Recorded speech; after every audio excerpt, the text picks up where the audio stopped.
لله رب العالمين والصلاة والسلام على سيد الأنبياء والمرسلين وعلى آله وصحبه أجمعين أما بعد فأعوذ بالله من الشيطان الرجيم بفضل بسم الله الرحمن الرحيم ومن قتل نفسا بغير نفس أو فساد في الأرض فكأنما قتل الناس جميعا وقال رسول الله صلى الله عليه وسلم من قتل نفسا بشيء عذب يوم القيامة رواه البخاري. புகழனைத்தும் அகிலத்தை படைத்து பரிபாலிக்கக்கூடிய ஏக வல்லோனாகிய அல்லாஹ் ஒருவனுக்கே உரித்தாகுக. சாந்தியும் சமாதானமும் ஈருலகத் தலைவர் எம்பெருமானார் முஹம்மதுன் முஸ்தபா ஸல்லல்லாஹு அலைஹி வஸல்லம் அன்னவர்கள் மீதும் அன்னாரின் உம்மத்தாகிய நம் அனைவர்களின் மீதும் அல்லாஹ்வினுடைய சாந்தியும் சமாதானமும் என்றென்றும் நிறைவாக உண்டாவதாகுக. அன்பிற்கும் இறை நேசத்திற்கும் உரித்தான அல்லாஹ்வின் நல்லடியார்களே, மனிதன் நிம்மதியாக வாழ்வதற்காக அல்லாஹ் மார்க்கத்தினுடைய சட்டங்களை தந்திருக்கிறான். மார்க்கம் ஷரியத் எந்த வரையறைக்குட்பட்ட விஷயங்களை தொகுத்து மனிதனுக்கு வழங்கி இருக்கிறதோ அதன்படி ஆட்சி செய்யப்படும் பொழுது அந்த ஆட்சிக்குட்பட்ட மக்கள் நிம்மதியாக வாழுகிறார்கள். ஷரியத் வரையறைத்த தந்த சட்டத்திற்கு மாற்றமாக ஆட்சியை அமைக்கும் பொழுது அதற்குட்பட்ட மக்கள் குழப்பத்திலேயும் பீதியிலேயும் பயத்திலேயும் தன் வாழ்க்கையை கழிக்கிறார்கள். அப்ப மார்க்கம் எப்படிப்பட்ட ஆட்சியை எதிர்பார்க்கிறது என்று சொன்னால் சில முக்கியமான விஷயங்களை மார்க்கம் வரையறுத்து தருகிறது. அந்த முக்கிய விஷயங்களை ஒரு மனிதன் பின்பற்றும் பொழுது, ஒரு ஆட்சியாளன் பின்பற்றும் பொழுது அந்த ஆட்சிக்குட்பட்ட மக்கள் நிம்மதியாக வாழுகிறார்கள். அந்த விஷயங்களை எல்லாம் மீறும் பொழுது அந்த ஆட்சியாளன் அநியாயக்காரர்களில் மாறிவிடுகிறான். அந்த ஆட்சிக்குட்பட்ட மக்களும் நிம்மதியற்று தன் வாழ்க்கையை கழிக்கிறார்கள். காரணம் என்ன? நம்முடைய இந்த நாட்டிலே தொடர்ந்து சிறுபான்மையினர்கள் ஒரு பக்கம் நசுக்கப்பட்டு கொண்டிருந்தாலும் கூட நாட்டின் எல்லா பகுதிகளிலிருந்தும் வக்ஃபு திருத்த சட்டத்திற்கு எதிரான போராட்டங்களும் கோஷங்களும் அதிகமாகிக் கொண்டிருக்கக்கூடிய இந்த நேரத்திலே சமீபத்தில் காஷ்மீரில் பகுதியில் அந்த இடத்தில் நடந்த ஒரு முக்கியமான தாக்குதல் உலகத்தையும் திரும்பி பார்க்க வைத்திருக்கிறது. மார்க்கம் சொல்லித்தந்த அந்த விஷயத்தை மீறும் பொழுது மக்கள் நிம்மதியற்று போவதை நம்மால் பார்க்க முடிகிறது. காரணம், காஷ்மீர் என்று சொன்னாலே மிக புனிதமிக்க ஒரு பூமி, பரக்கத்தான ஒரு பூமி. எல்லா இடங்களிலேயும் காஷ்மீரிலிருந்து சப்ளை செய்யப்படக்கூடிய ஆப்பிளாக இருக்கட்டும், அதனுடைய பல வகைகளாக இருக்கட்டும், எல்லா இடங்களுக்கும் செல்லக்கூடிய சூழ்நிலை பார்க்கிறோம். காஷ்மீருடைய மக்களை பொறுத்த மட்டிலும் நற்குணம் உள்ள மக்கள். இப்ப என்ன பிரச்சனை என்று சொன்னால், சமீபத்திலே அந்த காஷ்மீருடைய பகுதியில் ஒரு முக்கியமான டூரிஸ்ட் பிளேஸிலே புல்வெளியிலிருந்து சில நபர்கள், ஆயுதம் ஏந்திய நபர்கள் வந்து அந்த டூரிஸ்டுடைய மக்களில் உள்ளே புகுந்து கொடூரமான தாக்குதல்கள் நிகழ்த்தி இருப்பது முழு உலகத்தையும் திரும்பி பார்க்க வைத்திருக்கிறது. அப்ப இந்த இடத்தில் நாம் எப்படிப்பட்ட சிந்தனையை வைக்க வேண்டும்? இந்திய குடிமகனாக நாம் எப்படிப்பட்ட நிலையை நாம் பார்க்க வேண்டும்? இந்த தாக்குதலுக்கு பிறகு மீடியாக்களினுடைய கோஷங்கள் என்ன, எப்படியெல்லாம் சித்தரிக்கப்படுகிறார்கள்? இந்த தாக்குதலுக்கு பின்னணி என்ன இருக்கிறது? மார்க்கம் ஒரு ஆட்சியாளன் சிறந்த முறையில் அமைவதற்கு என்ன வழியை வகுத்து தந்திருக்கிறது என்று சொன்னால், மார்க்கம் ஒரு சிறந்த ஆட்சியாளனை அமைப்பதற்கு முதல் அடையாளமாக சொல்லுகிறது ஹுர்மத்துன் நஃப்ஸ். ஒரு உயிருக்கு மதிப்பளிக்கக்கூடிய அரசனாக அவர் இருக்க வேண்டும். அந்த உயிருக்கு கண்ணியம் தர வேண்டும். எத்தனை இடங்கள்ல நாம பார்க்கிறோம். சமீபத்தில் நடந்த இந்த கலவரத்திற்கு முன்னால் நடந்த புல்வாமா தாக்குதல், இந்தியாவை பாதுகாக்கக்கூடிய ராணுவ வீரர்கள் 40 நபர்கள் கொல்லப்பட்டார்கள். அந்த நாட்டில் அப்பொழுது இருந்திருக்கக்கூடிய பிரதமர் வந்து பார்க்கவில்லை. குஜராத்தில் நடந்த ஒரு மிகப்பெரிய பாலம் இடிந்து விழுந்தது. 144 பேர் அந்த இடத்தில் இறந்தார்கள். அப்பொழுது வராதவர். அது மட்டுமல்ல, மணிப்பூரில் மிகப்பெரிய ஒரு கலவரம் ஏற்பட்டது. இதுவரைக்கும் மணிப்பூர் கலவர பூமியாகவே காட்சியளித்துக் கொண்டிருக்கிறது. அப்பொழுது மக்களை பற்றிய எந்த ஒரு கவலையும் இல்லை. மணிப்பூர் மக்களுக்கு ஆறுதல் சொல்வதற்கு கூட செல்லாத பிரதமர். தமிழ்நாட்டில நிறைய இடங்களில் சூறாவளியினால் பாதிக்கப்பட்டு நாம் மத்திய அரசிடம் கோரிக்கை வைத்திருந்தோம். இந்த பூமிக்கு நிவாரண நிதியை அதிகப்படுத்துங்கள், பேரிடராக அறிவியுங்கள் என்று நாம் கோரிக்கை வைத்தும் கூட கண்டுகொள்ளாத பிரதமர் கும்பமேளாவிலே நிறைய பக்தர்கள் நசுங்கி எல்லா இடத்திலேயும் அந்த இடத்தில் மிகப்பெரிய நூற்றுக்கணக்கான இறப்பை பார்த்தும் கூட ஓடோடி வராத பிரதமர் இன்றைக்கு சமீபத்தில் நடந்த இந்த காஷ்மீரினுடைய தாக்குதலுக்கு பிறகு எப்படிப்பட்ட சூழ்நிலையில் இருந்து ஓடி வருகிறார். சவுதியை சென்றவர் பாதியில் வேகமாக ஓடோடி வருவதை செய்திகளில் நம்மால் பார்க்க முடிகிறது. அப்புறம் இதற்குரிய பின்னணி என்ன? மீடியாக்களில் இருக்கக்கூடிய அத்துணை நபர்களும் கேள்வி எழுப்புகிறார்கள். இதற்குரிய காரணம் என்ன? ஏன்னா தேசத்தினுடைய தந்தை மகாத்மா காந்தியை கொன்ற கோச்சே எப்படிப்பட்ட குழுவை சார்ந்தவர்? இவர்களுடைய திட்டம் தான் என்ன? இவர்களுடைய வளமை என்ன என்பதை மீடியாக்கள் இருக்கக்கூடிய அத்துணை நபர்களும் கேள்வி எழுப்புகிறார்களே. அல்லாஹ் குர்ஆனில் இதைத்தான் சொல்லுகிறான். ஒரு நேர்மையான ஆட்சியாளன் எப்படிப்பட்டவனாக இருக்க வேண்டும் தெரியுமா? மன் கதல நஃப்ஸன் பிகைரி நஃப்ஸின் அவ் ஃபஸாதின் ஃபில் அர்த் ஃபகஅன்னமா கதல الناس ஜமீஆ. ஒரு கலவரம் ஏற்பட்டு விட்டது என்று சொன்னால் இன்றைக்கு முழு மீடியாக்களும் எப்படி இந்த கலவரத்தை மக்களுக்கு எடுத்துச் சொல்லுகிறார்கள் தெரியுமா? முஸ்லிம்கள் தான் இந்த தீவிரவாத செயலை செய்கிறார்கள், இஸ்லாமியர்கள் தான் அந்த இடத்தில் கலவரத்தை ஏற்படுத்தினார்கள், நீ முஸ்லிமா நீ ஹிந்துவா என்று கேட்டு ஹிந்து மக்களை மட்டுமே கொலை செய்திருக்கிறார்கள். அப்ப இந்த கலவரத்திற்குரிய பின்னணியில் முஸ்லிம்களின் மீது வெறுப்புணர்வை ஏற்படுத்துவதற்காக முழு மீடியாக்களும் இன்றைக்கு ஒரு சில மீடியாக்களை தவிர மற்ற எல்லா மீடியாக்களும் ஒரே அணியில் வகுத்து நிற்பதை நம்மால் பார்க்க முடிகிறது. பல கேள்விகளை இன்றைக்கு மக்கள் வைத்துக் கொண்டிருக்கிறார். மக்கள் மன்ன சன்றத்திலே உண்மையிலேயே இஸ்லாமியர்கள் தான் இதை செய்கிறார்களேயானால் குர்ஆன்ல அல்லாஹ் சொல்லுகிறான், மன் கதல நஃப்ஸன் பிகைரி நஃப்ஸ், யார் தேவையற்ற முறையில் அநியாயமான முறையில் ஒரு உயிரை கொலை செய்வானோ ஃபகஅன்னமா கதல الناس ஜமீஆ, அவன் உலகத்தினுடைய அத்தனை உயிர்களையும் கொன்றவனுக்கு சமமானவன். ஒரு இஸ்லாமியன் முழுவதும் தன் குர்ஆனினுடைய வாழ்க்கையை அமைத்துக் கொண்டிருப்பவன் இப்படிப்பட்ட அநாகரிகமான செயலை செய்திருக்க மாட்டான்.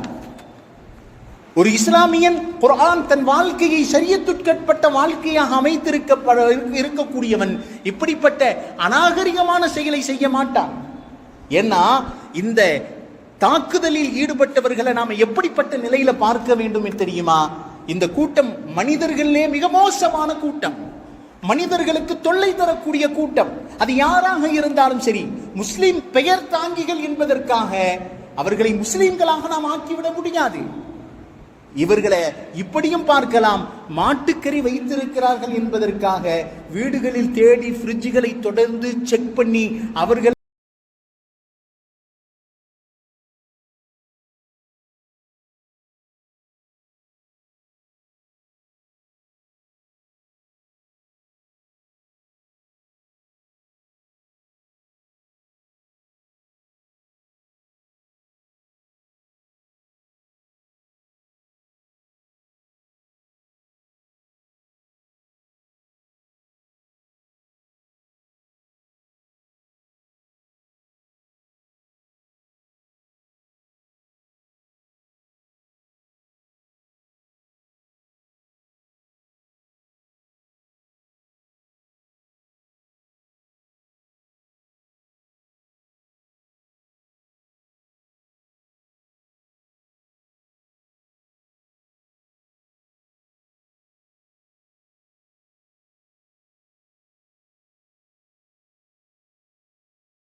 சொல்லுகிறார்கள். இன்றைக்கு பாசிசம் எப்படி மாற்றப்பட்டு கொண்டிருக்கிறது தெரியுமா?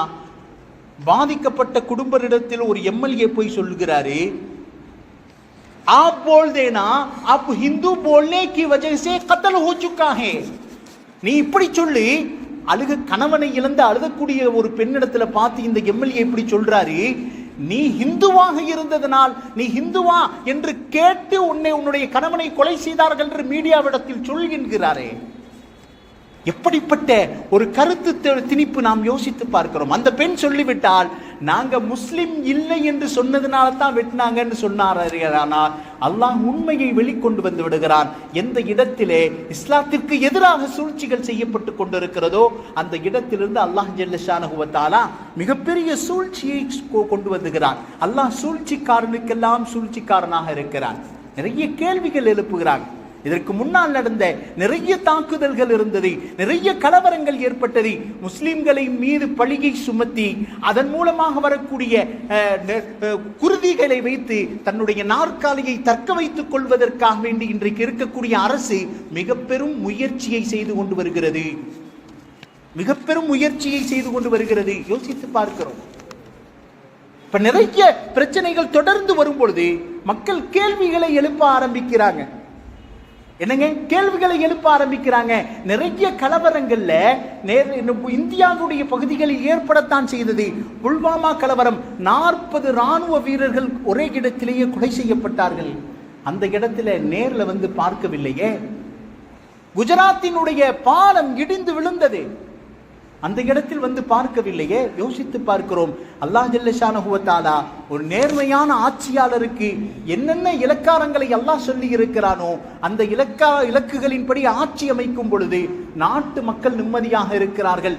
நாட்டில் இருக்கக்கூடிய சட்டங்களும் சீர்குலையாமல் நிம்மதியோடு இருக்கும். அதை வரம்பு மீறும் பொழுது, துஷ்பிரயோகம் செய்யும் பொழுது, முஸ்லிம்களை தூண்டிவிட்டு அதனுடைய ஆட்சியில் குளிர்காய வேண்டும் என்று நினைக்கும் பொழுது அல்லாஹ் ஜல்ல ஷானஹு வ தஆலா முஸ்லிம்களுக்கு மாத்திரமல்ல மாற்று மத சகோதரர்களுக்கும் நிம்மதி இழக்கக்கூடிய தன்மையை அல்லாஹ் ஏற்படுத்துகிறார். பெருமானார் ஸல்லல்லாஹு அலைஹி வஸல்லம் வாழ்க்கையில இரண்டாவது மிக முக்கியமான விஷயம் இத்திஹாத். ரசூலுல்லாஹ் உம்மத்துக்கு மத்தியில குழப்பம் ஏற்படும் பொழுது ஒற்றுமையை ஏற்படுத்துவதற்கு பெருமானார் ஆசைப்படுவார்கள், ஒற்றுமையை ஏற்படுத்துவார்கள். ஹஜ்ருல் அஸ்வத்துடைய கல் பகுதி காபாவில ஹஜ்ருல் அஸ்வத் என்னும் கருநிற கல்லை பதிப்பதற்காக வேண்டி கருநிற கல்லை தூக்கி பதிக்கணும். எல்லா கோத்திரத்தில் இருக்கக்கூடிய தலைவர்களும் போட்டி போடுறாங்க, நான் தான் அந்த கல்லை பதிப்பேன் அப்படின்னு போட்டி போடுறாங்க. இந்த இடத்துல முடிவாகுது, அடுத்த நாள் காலையில யார் பள்ளிக்கு முதல் நபராக வருகிறாரோ அவரை வைத்து கல்லை பதித்து விடலாம். அடுத்த நாள் எல்லா கோத்திரத்தினுடைய தலைவர்களும் எதிர்பார்த்திருக்கும் பொழுது தஹஜ்ஜுடைய நேரத்தில் பெருமானார் ஸல்லல்லாஹு அலைஹி வஸல்லம் உள்ளே வருகிறார்கள். ஒளிந்திருந்த தலைவர்கள் ஒன்று சேர்ந்து முஹம்மது ஸல்லல்லாஹு அலைஹி வஸல்லம் அவர்களுக்கு வாய்ப்பை கொடுக்கிறாங்க, நீங்க தான் ஹஜ்ருல் அஸ்வத் கல்லை எடுத்து கொண்டு போய் பதிக்க வேண்டும். பெருமானார் ஸல்லல்லாஹு அலைஹி வஸல்லம் நினைத்திருந்தா அந்த நேரத்தில் முழு பொறுப்பையும் தான் எடுத்து அந்த சிறப்பை அடைந்திருக்கலாம். ஆனால் ரசூலுல்லாஹி ஸல்லல்லாஹு அலைஹி வஸல்லம் என்ன செய்தாங்க, தன்னுடைய முபாரக்கான தோல் அங்கியை விரித்து அதில் ஹஜ்ருல் அஸ்வத் கல்லை எடுத்து ஒவ்வொரு தலைவர்களாக காபா கிட்ட வரைக்கும் எடுத்து வந்து வைக்க கட்டளையிடுகிறார்கள். எல்லா தலைவர்களும் அங்கியினுடைய ஒவ்வொரு பகுதியையும் பிடித்து கொண்டு காபா கிட்ட வரைக்கும் எடுத்து வந்து வைக்கிறார்கள். பெருமானார் தன்னுடைய முபாரக்கான கைகளினால் ஹஜ்ருல் அஸ்வத் கல்லை பதிக்கிறார்கள். வரலாற்றில் பதிவு செய்கிறாங்க, உம்மத்திற்கு ஒற்றுமையை ஏற்படுத்தியது முஹம்மதை போல எந்த ஒரு தலைவரும் இல்லை என்பதாக கிதாபுகளில் சொல்லி காட்டுகிறார்கள். பெருமானார் ஸல்லல்லாஹு அலைஹி வஸல்லம் அவருடைய வாழ்க்கையிலிருந்து நாம் நிறைய படிப்பினைகள் பெற்றுக்கொள்ளும் பொழுது அல்லாஹ் ஜல்ல ஷானஹு வ தஆலா அந்த மக்களை அல்லாஹ் நிம்மதி பெறக்கூடிய மக்களாக அல்லாஹ் வைத்திருக்கிறான். நபி ஸல்லல்லாஹு அலைஹி வஸல்லம் சொல்றாங்க. அது மட்டுமல்ல, ஒரு இடத்துல ஒரு ஹதீஸ்ல ஸல்லல்லாஹு அலைஹி வஸல்லம் சொல்றாங்க, மன் கத்தல நஃப்ஸஹு பிஷைஇன், யார் எந்த வஸ்துவை கொண்டு ஒரு உயிரை கொலை செய்கிறாரோ உதிப பிஹி யௌமல் கியாமா, அந்த வஸ்துவை கொண்டுவே நாளை மறுமையில் அவரை அல்லாஹ் வேதனை செய்கிறான். இன்றைக்கு ஒரு விதமான கூர்மையான பொருட்களை கொண்டு ஒருவரை கத்ல் செய்கிறார், கொலை செய்கிறார். நாளை மறுமையில் இவருக்கும் அல்லாஹ் அதே பொருளை கொண்டே தண்டனை தருவான் என பெருமானார் ஸல்லல்லாஹு அலைஹி வஸல்லம் அவர்கள் சொல்லி காட்டுகிறார்களே. ஆனால் எப்படிப்பட்ட சூழ்நிலையிலும் இஸ்லாத்திற்கு இஸ்லாத்தை அழிக்க வேண்டும் என்று திட்டமிட்டாலும் சரி, முஸ்லிம்களினுடைய வெறுப்பு பிரச்சாரத்தின் மூலம் தன் ஆட்சியை தக்க வைக்க வேண்டும் என்று திட்டமிட்டாலும் சரி, அல்லாஹ் ஜல்ல ஷானஹு வ தஆலா இன்று இல்லாவிட்டாலும் இன்னொரு நாள் அந்த உண்மையை வெளிக்கொண்டு வந்தே தீருவான். வமக்கரு வமக்கரல்லாஹ் வல்லாஹு கைருல் மாக்கிரின். எதுவாக இருந்தாலும் மக்களுக்கு இடையூறு தரக்கூடிய நபர் யாராக இருந்தாலும், அது முஸ்லிமின் பெயராக இருந்தாலும் சரி, மற்ற மதத்தினருடைய பெயராக இருந்தாலும் சரி, அனைவர்களும் தண்டனைக்குள்ளாக்கப்பட்டவர்கள். ஒற்றுமையையும் அமைதியையும் சீர்குலைப்பதற்காக வேண்டி முயற்சி செய்யக்கூடிய அனைவர்களும் உலகிலேயும் சரி நாளை மறுமையிலேயும் சரி தண்டனைக்குட்பட்டவர்கள். எனவே பெருமானாரினுடைய சொல்லையும் ரசூலுல்லாஹினுடைய வாக்கையும் வழிகாட்டியையும் நாம் பார்த்து நிம்மதியான முறையில் ஆட்சி அமைக்கக்கூடிய ஆட்சியாளர்களை அல்லாஹ் ஜல்ல ஷானஹு வ தஆலா நம் அனைவருக்கும் தந்து அருள் புரிவானாக. வ ஆகிரு தஅவானா அனில் ஹம்துலில்லாஹி ரப்பில் ஆலமீன்.